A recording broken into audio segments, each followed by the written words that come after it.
Hello बच्चों, welcome back. मैं आपकी रमा मैम आज आपके लिए लेकर आई हूँ चैप्टर 4 की एक्सरसाइज 4.2 का क्वेश्चन नंबर 3। और ये क्वेश्चन नंबर 3, 4 एंड 5 ये बहुत छोटे क्वेश्चन है। ये 2 मार्क्स में आने के बहुत ज़्यादा चांसेस हैं। ये वर्ड्स प्रॉब्लम है बट ये इतने ज़्यादा छोटे हैं कि इनको आप 1 मार्क्स और 2 मार्क्स में एक्सपेक्ट कर सकते हैं। बहुत ईजी भी है, ठीक है। तो चलिए हम देखते हैं क्वेश्चन क्या है। Find 2 numbers whose sum is 27 and product is 182। तो देखिए, इस क्वेश्चन को आप ऐसे कर सकते हैं। इसमें क्या बोला है, 2 नंबर्स को फाइंड आउट कीजिए जिनका सम तो 27 है लेकिन जिनका प्रोडक्ट 182 है। प्रोडक्ट मीन्स जिनको जब मल्टीप्लाई करेंगे तो 182 आना चाहिए। तो देखिए, इसको हम कैसे कर सकते हैं। आप ये लीजिए कि let the first number be x. पहला नंबर क्या हो गया, एक्स, ठीक है। तो सेकंड नंबर क्या होगा,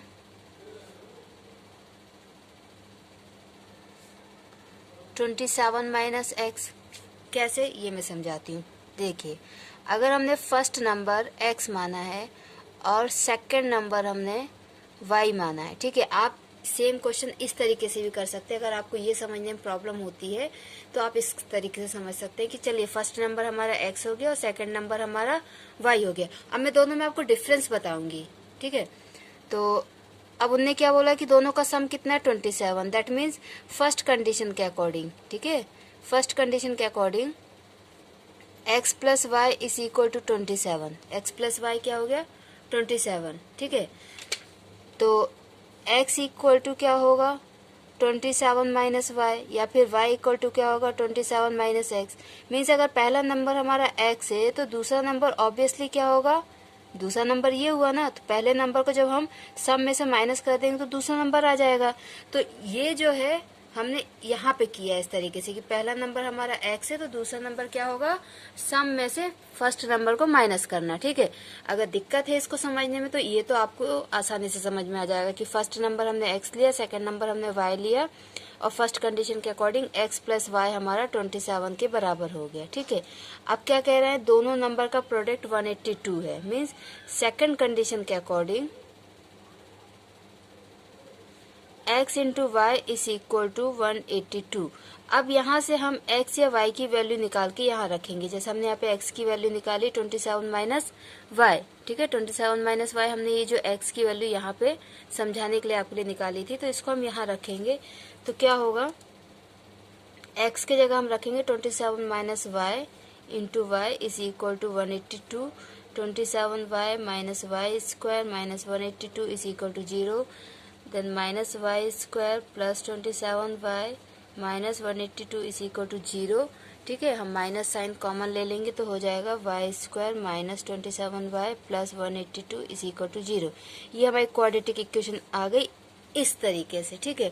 अगर हम इस मेथड से करते हैं तो फर्स्ट नंबर हमारा x हो गया, second number x 27 minus x, ठीक है।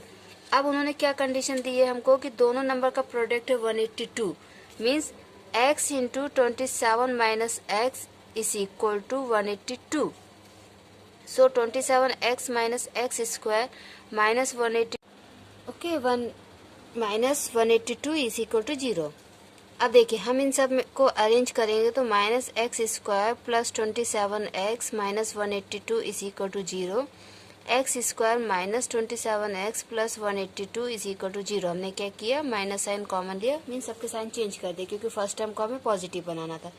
अब देखिए, आप इन दोनों में अंतर देखिए। इसमें क्या है, ये वाले में स्टेप बहुत कम हो जाते हैं। इस वाले में क्या होता है, स्टेप बहुत कम हो जाते हैं और इसमें स्टेप बहुत ज़्यादा होते हैं।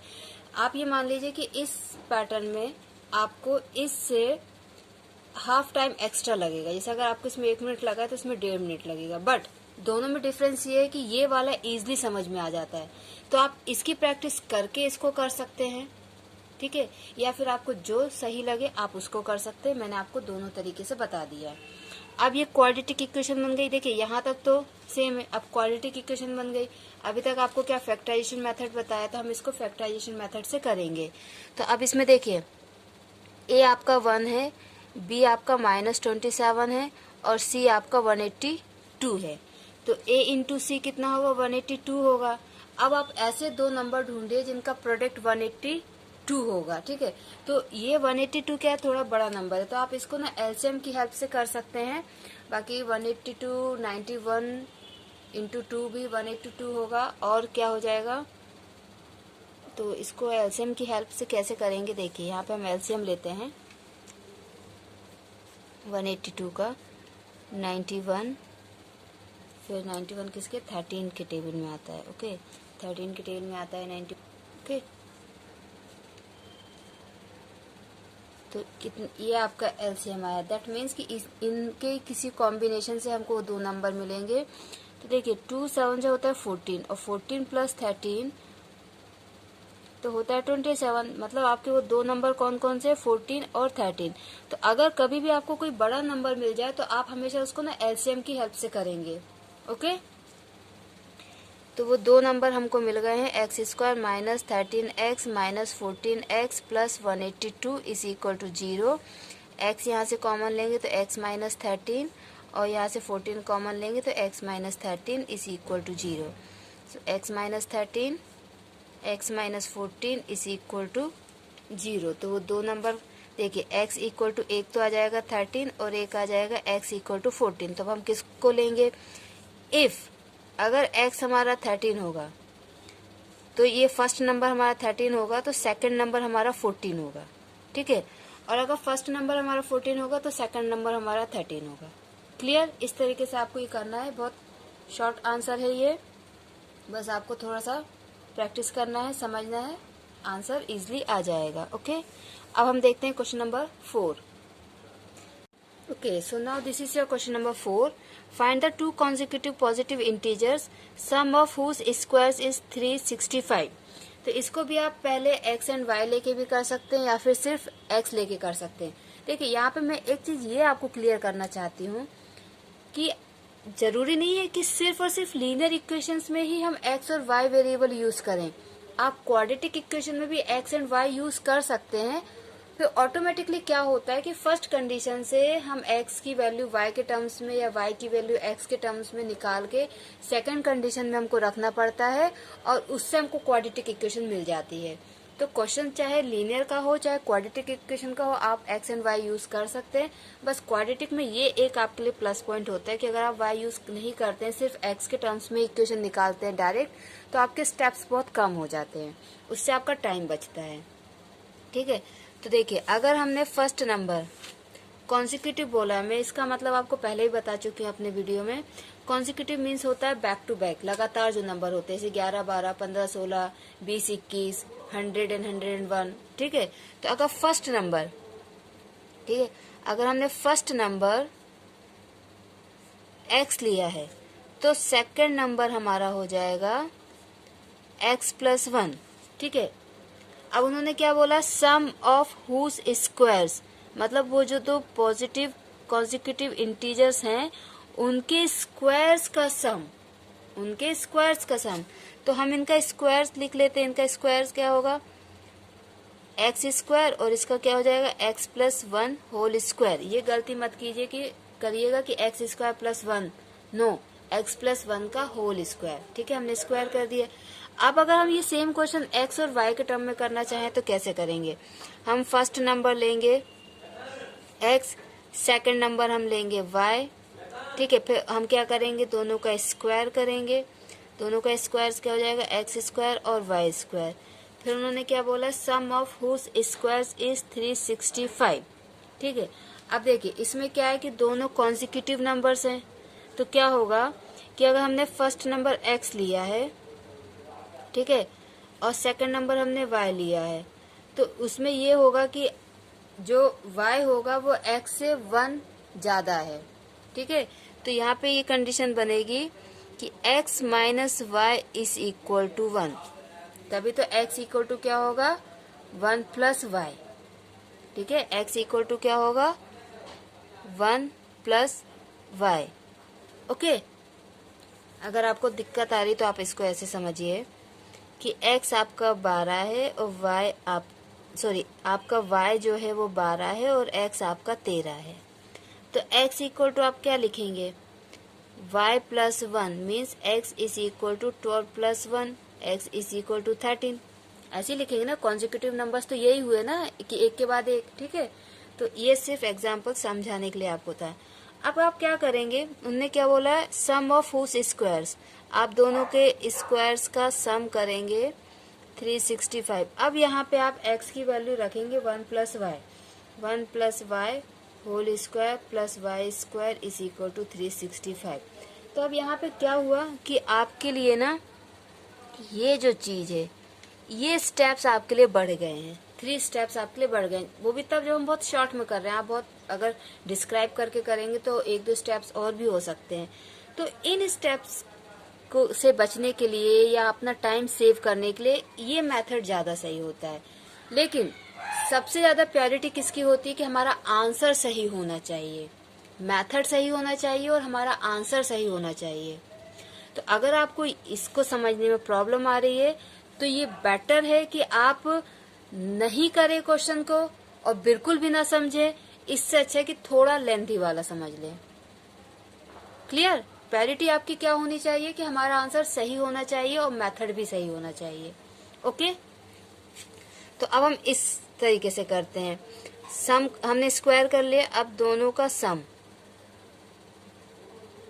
365। लास्ट में एक बात और हो जाती है कि जब हम y की वैल्यू निकाल लेते हैं तो फिर y की वैल्यू रख के हमें x की वैल्यू भी निकालनी पड़ती है, तो लास्ट में भी आपके 2-3 स्टेप एक्स्ट्रा हो जाते हैं। अब यहाँ पे हम a plus b whole square का फॉर्मूला लगाएंगे तो एक्स स्क्वायर, तो ये वाला स्क्वायर हो गया, फिर a square plus b square plus 2ab means 2 into x into 1, तो क्या हो जाएगा 2x is equal to 365। 2x square plus x square, 2x square plus 2x, then 1 plus 1 minus 365 is equal to 0।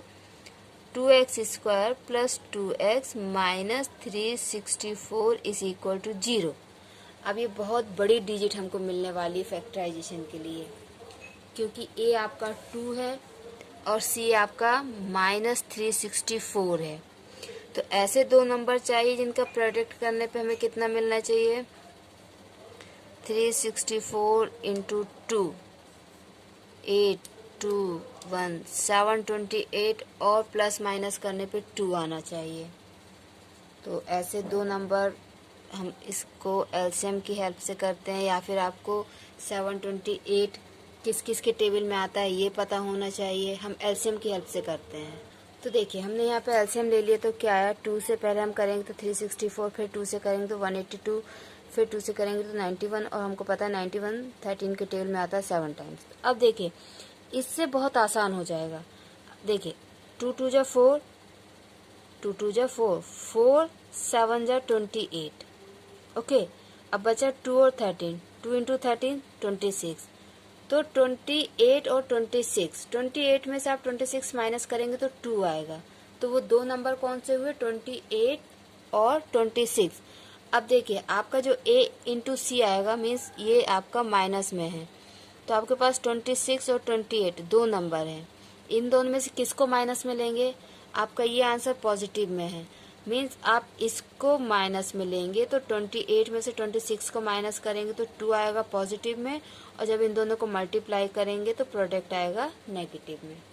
Okay, so 2x square plus 28x minus 26x minus 364 is equal to 0। यहाँ से हम common ले लेंगे 2x, तो अंदर बचेगा x minus 14, और यहाँ से हम कॉमन ले लेंगे 26, तो अंदर प्लस अंदर बचेगा x plus 14। Okay, clear? Then x plus 14 and 2x minus 26 is equal to 0। एक काम और कर सकते थे हम यहाँ पर कि ये जो आपकी इक्वेशन थी इसमें से 2 कॉमन ले लेते, तो आपकी इक्वेशन थोड़ी छोटी हो जाती, बट कोई इशू नहीं है, ये भी हम कर सकते हैं। ओके, सो ये आंसर हमें मिला था। अब इसके बाद क्या होगा कि ये आपका हो जाएगा, हम पहले x प्लस 14 को इक्वल टू 0 लेंगे, तो x is equal to minus 14। Okay, then 2x minus 26 is equal to 0, so x is equal to 13। ठीक है, 26 डिवाइड बाई 2 13। ये नेगेटिव है और नंबर हमारे क्या थे, पॉजिटिव इंटीजर्स, इसका मतलब ये आपका रॉन्ग है, ये आपका करेक्ट है। ठीक है। अगर फर्स्ट नंबर आपका 26 है, सॉरी 13, फर्स्ट नंबर आपका अगर 13 है और तो सेकंड नंबर आपका 14 होना चाहिए। ठीक है, इसको हमें चेक कर सकते हैं हम कि हमारा आंसर सही है कि नहीं। कैसे? दो इनके स्क्वायर का फिर उसका आप सम करेंगे, अगर 365 आ गया तो आपका आंसर सही है। वैसे तो सही है, बट आपको अगर क्रॉस चेक करना हो तो आप ऐसे कर सकते हैं। ओके ओके बच्चों, तो अब ये है क्वेश्चन नंबर 5। क्या है? The altitude of A right triangle is 7 centimetre less than it's base. If the hypotenuse is 13 centimetre, find the other two sides. Altitude मतलब होता है हाइट।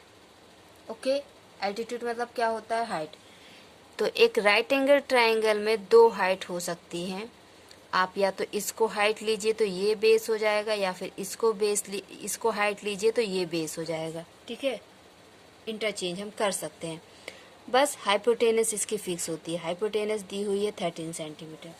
और क्या बोला है? अगर मान लीजिए हम इसको एल्टीट्यूड ले रहे हैं, इसको अगर हम हाइट ले रहे हैं, सो एल्टीट्यूड क्या है? बेस से 7 सेंटीमीटर कम है। तो अगर हमने बेस को x ले लिया है तो ये कितना हो जाएगा? x minus 7। ये कितना हो जाएगा?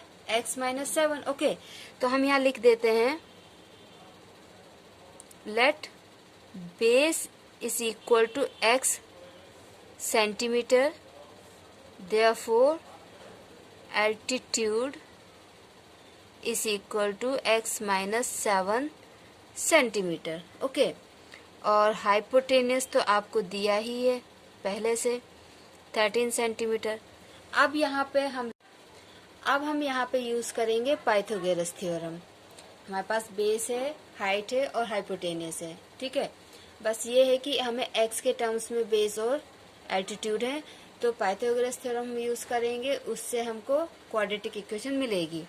ओके, तो बाय पाइथागोरस थ्योरम, ठीक है, पाइथागोरस थ्योरम के अकॉर्डिंग क्या हो जाएगा आपका? 13 square hypotenuse square is equal to base square plus perpendicular square.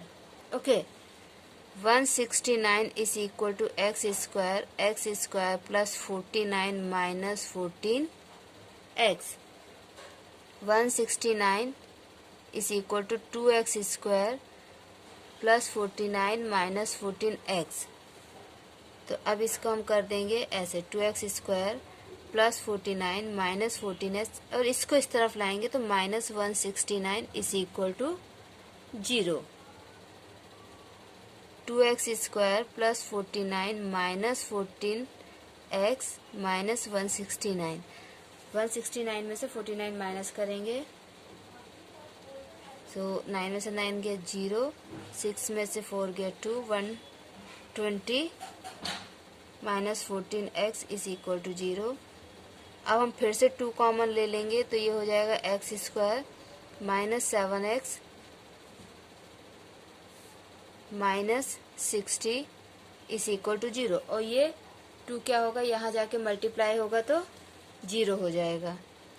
So x square minus 7x minus 60 is equal to 0। अब आप दो नंबर ढूंढिए जिसको जब हम प्रोडक्ट करें तो 60 आए और प्लस माइनस करें तो 7 आए। ऐसे कौन से दो नंबर होंगे? 60 किस किस के टेबल में आता है? 10 इंटू 6, लेकिन 10 में से 6 को माइनस करेंगे तो पॉसिबल नहीं होगा।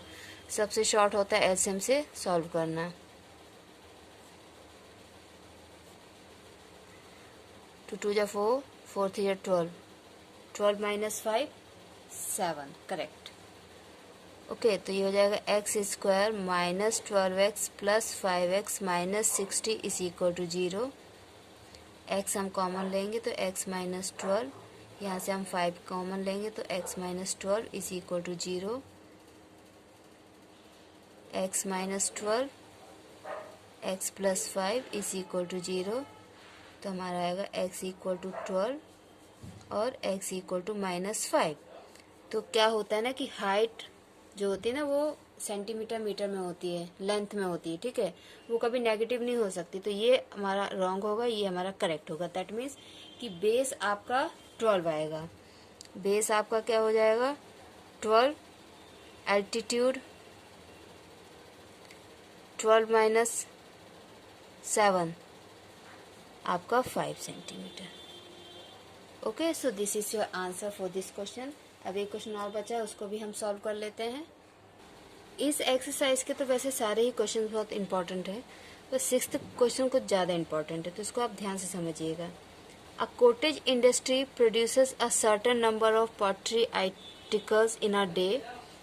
इट वॉज ऑब्जर्व्ड, ठीक है, नोटिस किया गया, it was observed on a particular day that the cost of production of each article was 3 more than twice the number of articles produced on that day. If the total cost of production on that day was 90 rupees, find the number of articles produced and cost of each article. Article means कुछ भी हो सकता है, खेलने की चीज, ठीक है। तो एक कॉटेज इंडस्ट्री है, वो कोई चीज बना रही है, ठीक है। अब उनने एक दिन इस चीज को नोटिस किया कि कॉस्ट ऑफ प्रोडक्शन जो है हर एक आर्टिकल की रुपीस में, ठीक है, cost of production of each article, हर एक आर्टिकल की जो कॉस्ट है वो क्या है, was 3 more than twice the number of articles, मतलब नंबर ऑफ आर्टिकल्स के दुगने से 3 ज्यादा, नंबर ऑफ आर्टिकल्स के दुगने से 3 ज्यादा, ठीक है। मीन्स अगर आर्टिकल आपका एक बन रहा है तो उसका दुगना करोगे, मतलब 1 इंटू 2 2, उसमें आप प्लस करोगे 3 मीन्स 5, मतलब आर्टिकल अगर आप एक बना रहे हो तो उसकी कॉस्ट आएगी 5 रुपीज, ठीक है।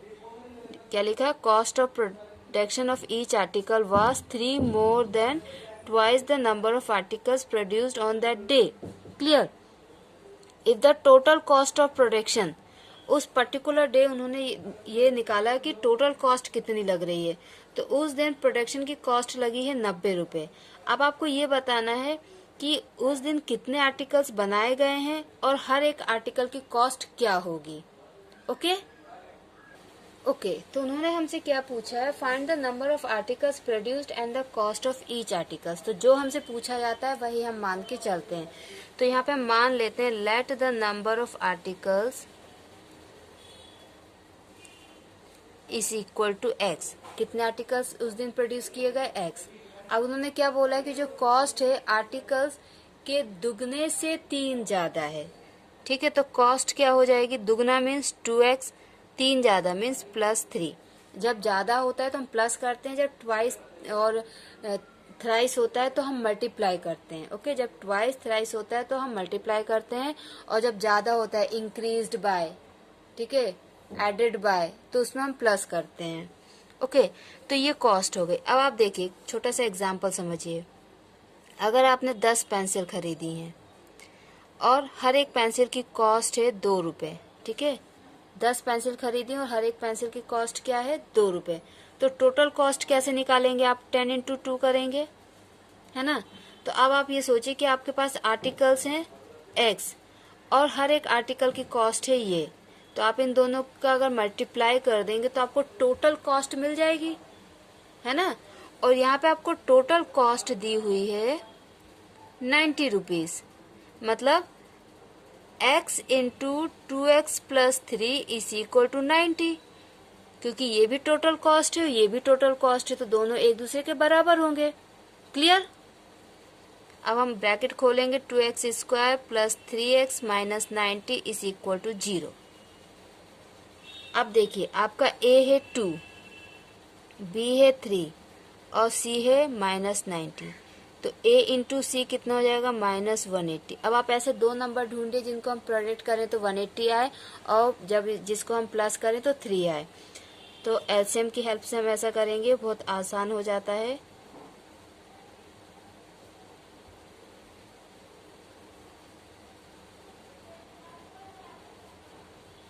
ठीक है, तो देखिए 2 2 जा 4, 4 3 जा 12 एंड 5 3 जा 15, 15 माइनस 12 3। ठीक है, यहाँ पे देखिए 2 2 जा 4, 4 3 जा 12, 5 3 जा 15, 12 माइनस 15 3। तो वो दो नंबर कौन से होंगे, 12 एंड 15। अब हम नेगेटिव कौन सा लेंगे, पॉजिटिव कौन सा लेंगे, यहाँ पे +3 है तो हम 15 को प्लस में लेंगे। Clear. 2x square plus 15x minus 12x minus 90 is equal to 0। यहाँ से हम x कॉमन लेंगे तो ये हो जाएगा 2x प्लस 15। यहाँ से हम माइनस 12 कॉमन लेंगे तो यहाँ से हम 12 कॉमन लेंगे तो यहाँ पे 2x है ना, तो हम 12 नहीं, यहाँ से 6 कॉमन लेंगे तो ये हो जाएगा 2x plus 15 is equal to 0। Clear? So 2x plus 15 and x minus 6 is equal to 0। ये आपकी क्वाड्रेटिक इक्वेशन बनी, हमने इसको फैक्टराइज भी किया है। अगर आपको यहाँ पे फैक्टराइजेशन में प्रॉब्लम आ रही है तो इसके पहले जो मैंने वीडियो बनाया है जिसमें मैंने फैक्टराइजेशन मेथड को बहुत अच्छे से समझाने की कोशिश की है, उस वीडियो का लिंक मैं इस वीडियो के डिस्क्रिप्शन में आपके साथ शेयर करूंगी, आप उसको देख लीजिएगा। मे बी वो आपको बहुत हेल्प करे फैक्टराइजेशन मेथड को समझने के लिए। ओके, तो ये आ गया था। अब हम लेंगे 2x plus 15 is equal to 0, so x is equal to minus 15/2। तो देखिए ये आपका आंसर गलत है। क्यों? क्योंकि जो कॉस्ट होती है, जो पैसे होते हैं वो कभी नेगेटिव में नहीं होते हैं। आपके अकाउंट का स्टेटमेंट कभी कभी नेगेटिव आ सकता है कि आपने कोई लोन लिया है, आपकी किस्त बाउंस हो गई है, तो वहाँ पे आपका जो बैलेंस होता है वो नेगेटिव में शो कर सकता है, बट प्रैक्टिकली पैसे कभी नेगेटिव में नहीं होते हैं, इसलिए ये आपका गलत होगा। फिर आप क्या लेंगे? x minus 6 is equal to 0, x is equal to 6। तो आपकी कॉस्ट कितनी आएगी? 6 रुपीज। एक आर्टिकल, सॉरी हमने x को क्या लिया था, हमने नंबर ऑफ आर्टिकल्स को x लिया था। तो आर्टिकल्स भी कभी नेगेटिव में नहीं हो सकते। आप ऐसा नहीं बोल सकते ना किसी बच्चे को कि मैंने तुम्हें -2 खिलौने दिए हैं, मैंने आपको -2 टेडी बियर दिए, ऐसा नहीं बोल सकते ना। तो आर्टिकल्स भी आपके नेगेटिव में नहीं हो सकते, इसलिए आर्टिकल्स आपके 6 होंगे। ठीक है, आर्टिकल्स आपके कितने होंगे? 6। अब हम कॉस्ट निकाल लेते हैं। ये जो 2x प्लस 3 दिया है, इधर पे x की वैल्यू रखे, सो 2 इंटू 6 प्लस 3, 2 6 12, 12 प्लस 3 15। तो एक आर्टिकल की कॉस्ट होगी 15। ओके, तो इस तरीके से आप अपना आंसर चेक भी कर सकते हैं। और पॉजिटिव नेगेटिव का बहुत ध्यान रखिएगा कि हम किस चीज की बात कर रहे हैं, वो पॉजिटिव में होता है कि नहीं होता है, नेगेटिव में होता है कि नहीं होता है। ठीक है, तो इससे कभी कभी आपको हिंट मिल जाती है कि जो मैंने आंसर निकाला है वो सही है कि नहीं है। अब इसके बाद भी अगर आपको कोई डाउट होता है तो आप मुझे कमेंट सेक्शन में बता सकते हैं। थैंक यू बच्चों, प्रैक्टिस करते रहिए, अपना ख्याल रखिए, बाय बाय।